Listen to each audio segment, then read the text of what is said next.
গতকাল রাতে ছিল দাদার রিসেপশন পার্টি, আর রিসেপশন পার্টির ডিনারে কি মেনু ছিল চলো আজকে সেটাই তোমাদের সাথে শেয়ার করি।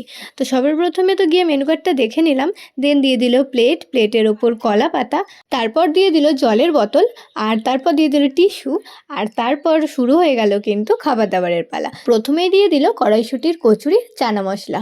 কড়াইশুঁটির কচুরিটি তো নরম নরম আর দারুণ টেস্ট ছিল। আর তারপর দিয়ে দিল ফিশ ফ্রাই, স্যালাড সস, আর তারপরেই দিয়ে দিল গরম গরম ধোয়া ওঠা সাদা ভাত, আর তারপরেই দিয়ে দিল আমার খুব প্রিয় ভেজ ডাল। আমার কিন্তু বিয়েবাড়িতে গেলে অন্য সকল খাবারের থেকে ভেজ ডালের প্রতি আমি বেশি আকর্ষণ ফিল করি, কারণ আমার ভেজ ডালটা খুব ভালো লাগে। আর তারপরেই দিয়ে দিল এঁচোড় চিংড়ি, আর এঁচোড়টা এত সুন্দর সেদ্ধ হয়েছিল যে মুখে দিতেই কিন্তু মিলিয়ে যাচ্ছিল। তারপর দিয়ে দিল চিকেনের পর চাটনি, পাঁপড়, মিষ্টি সবই দিয়েছিল, কিন্তু আমি আর খাওয়ার টাইম পাইনি সব কিছু। তো বৌদিকে বাই বাই করে চলে গেলাম বাড়িতে। তো দেখা হবে নেক্সট মিনি ব্লগে, টাটা।